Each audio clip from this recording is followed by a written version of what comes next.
Participating in elections is one of the key freedoms of life. Many people in countries around the world do not have the same freedom. No matter what you believe or whom you support, it is important to exercise your rights. Having said that, how do we know that the voting system is fair and the candidate who wins deserves to do so? How do we know that one vote in a sea of millions makes a difference?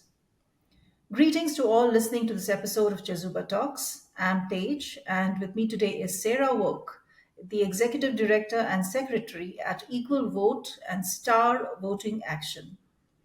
With a background in sustainability and design and a passion for music, adventure, and community organizing, she is dedicated to building the kind of coalition that can heal democracy. Welcome, Sarah. Hi, thank you so much for having me and for taking an interest in our work. You are challenging what generations of people have done in elections. So, could you please tell us about what is star voting and how is it more efficient? Yeah, it would be my pleasure. So, around the world, the vast majority of people who have the privilege to vote on things do so using choose one voting. First past the post plurality. It goes by a number of names. But the issue with that model is that it's very black and white. Yes or no is all the resolution that we get. And specifically, not only do we only have those two choices, yes or no, but the system only works if we have two options on the ballot. So it creates a two-party system specifically because if there are two options only, we'll end up with a majority preferred winner.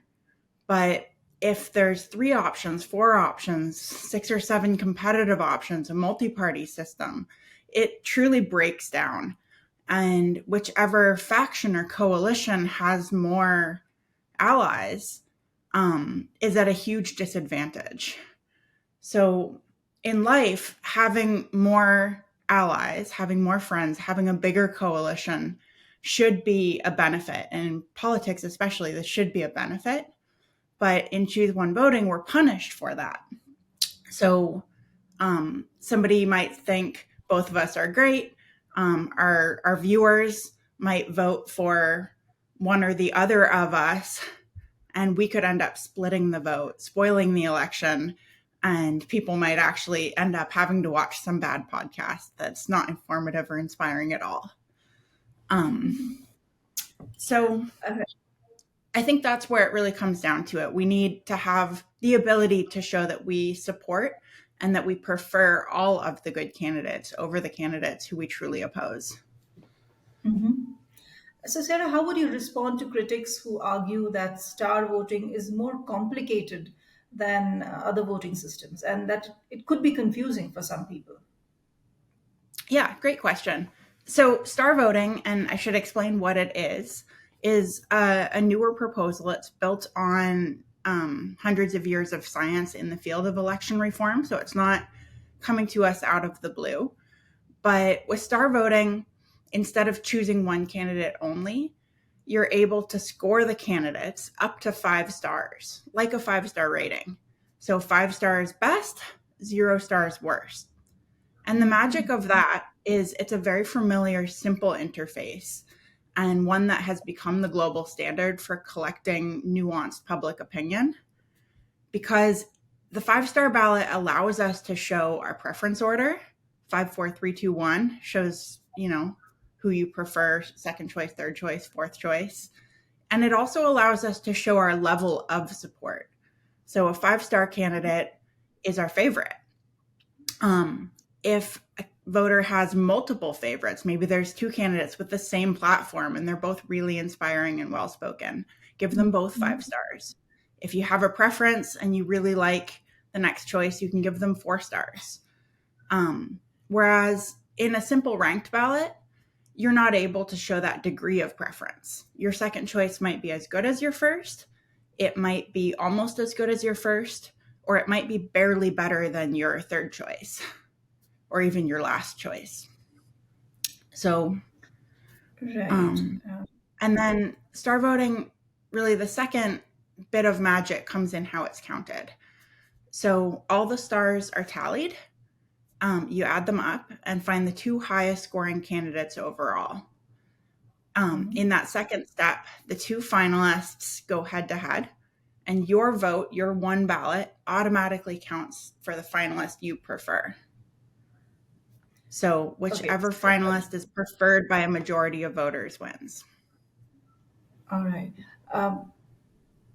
If this is what I understand correctly, is there a potential where, where voters would probably, game the system by giving a preferred candidate a lower score to boost the chances of another candidate? Is that a possibility also? Yeah, well, I should say no. So with star voting, strategic voting isn't incentivized. Of course, in any voting method, voters can be strategic. They can try out different strategies. But our current system actually is the one that strongly incentivizes strategic voting, and specifically a type of strategy called favorite betrayal, where you don't actually vote for your favorite because you don't think they can win. With star voting, the incentive is strong that you should always give your true, honest favorite 5 stars, and that you should show your honest preference order. And that's something that we know through generations of innovation in election science. There's a number of axioms that people look at, but also sophisticated statistical analysis can be done these days to look at elections under a wide variety of circumstances and voter behaviors to see what would happen. So it actually outperforms ranked choice voting, outperforms approval voting, outperforms score voting, and outperforms our current system by a landslide. Let's take a break to understand what CHEZUBA is. Everyone at some point ponders on how this beautiful life can be made more meaningful. Maybe you're a leader trying to enhance your employees' experience at your organization. Or you already work for the community and seek volunteers with state-of-the-art skills to strengthen your nonprofit. Whatever your situation, know that you can make a difference. CHEZUBA began with this very vision. A vision to facilitate every skill and every passion in the world in meeting a social need. Corporate volunteering has several benefits for both businesses and organizations. In parallel, experienced and enthusiastic volunteers join NGO workers, enabling them to serve the community more effectively. CHEZUBA offers everyone looking to add purpose and meaning to their lives a chance to connect or volunteer virtually with nonprofit organizations from over 100 countries around the world. Visit www.chezuba.net and explore opportunities to find meaning. CHEZUBA, your platform to do good. And now, back with our guest. All right. Suppose I take that as the truth. Do you think implementing star voting would require significant changes to the existing election infrastructure and the technology that is used? It does require changes, but the biggest piece is really the voter education. Whenever you change the voting method, the most important thing is to bring voters along in that process, make sure that people understand, first and foremost, how to do it, and that they're not going to mess up their ballot or void their vote. In star voting, that's very difficult to do. Pretty much any way you fill out your ballot will be counted and works. But in terms of the back end logistics, star voting is just simple addition twice. So much like a primary and a general election where you're adding up the votes and then having people vote again, with star voting, you only have to hold one election. So that's half as much work. In most cases, you can eliminate the need for a primary altogether.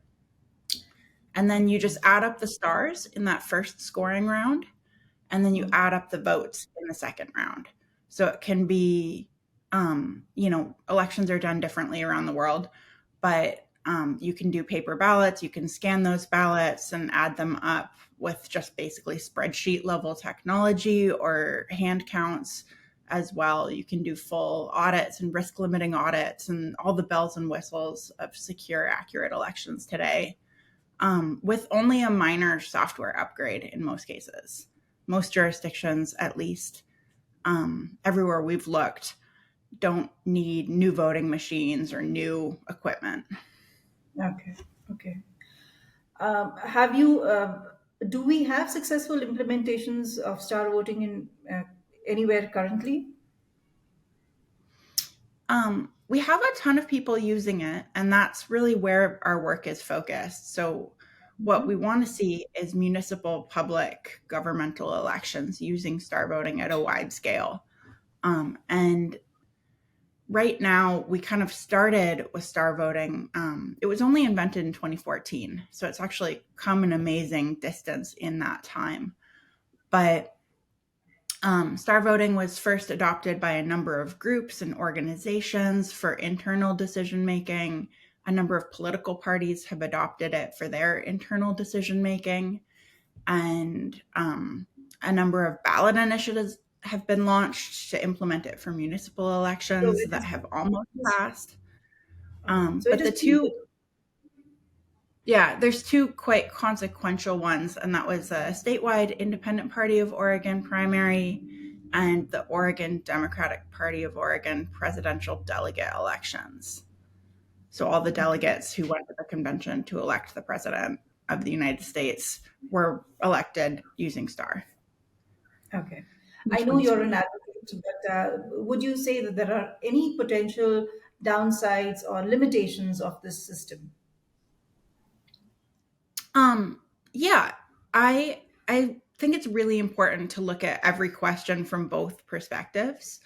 True. And absolutely, the biggest downside and the most valid downside, when people are considering star voting, is that it is so new. And so people say, we haven't used it on for elections at scale. How do we know that people are gonna that it's gonna behave as we expect? And again, Hmm. that's where I think our our team comes in, because we've done a massive amount of gathering information on really like things like the ballot instructions and the talking points, and making sure that people understand how the system works when they do vote. Um, but there are so many objective facts that can be looked at. Whether or not it eliminates vote splitting, whether or not it wastes your vote, or how many different ways there are for a voter to mess up their vote. Those are important considerations.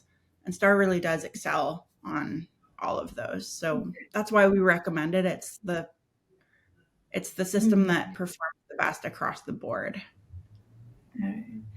Sarah, do you plan to spread awareness about this system more than you're currently doing? And how do you plan to do that? Yeah. So one thing that we're really excited about is moving more and putting more energy into videos and podcasts and news and this type of thing that we're doing right now, where we can reach out to people who care about political innovation, who care about fighting polarization, combating influence of money in politics, empowering people. And so we have a bunch of volunteer-led committees that are really the bones of our organization. And I know you guys work with volunteers predominantly, and so do we. So I was really impressed by your project and your website. But our videos committee is doing incredible stuff. And I think there's a lot of questions that people have that are a deep dive and that are really interesting and that are longer than we can communicate in a short podcast or a quick pitch. So I think that's going to be really groundbreaking. And we're already seeing it happen. We've had some podcasters pick up star voting, make videos about it. And then we hear from really important people. We've had people from around the world say, hey, I'm looking at electoral reform for my body or my country even. And I heard about star voting on YouTube and we're really fascinated. We've been fact checking it ever since. And wow. Yeah, I did have a look at your website, and that animation that you made, the little video clip explaining, makes it pretty clear. Thank you. Yeah, that was made by one of our volunteers. We're a pretty low budget organization. So, really, the only reason we're able to do this work at the level that we do is because we have incredible people around the world putting in time and sharing their skills and expertise. Super. Well, that was. Thank you for sharing all that, Sarah. I mean, this is an insightful way to look at star voting.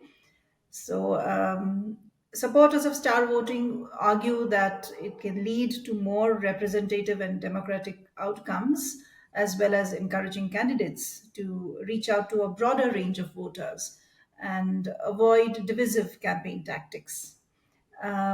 But we have critics who argue that the system can be complicated also. So, this is presenting both sides of the view. Thank you so much for sharing your story, Sarah. It was lovely having you on Yeah, the podcast. thank you so much. I should just say two things that I forgot that our viewers might want to know. Our website is starvoting.org, and then our nonprofit side is equal.vote. And star voting can be used for single winner elections. That's what I described because it's the most simple. But it also can be applied for multi winner and proportional elections. So, and the voter experience is the same across the board. Thank you. All right. See you all again in the next episode. Till then, goodbye.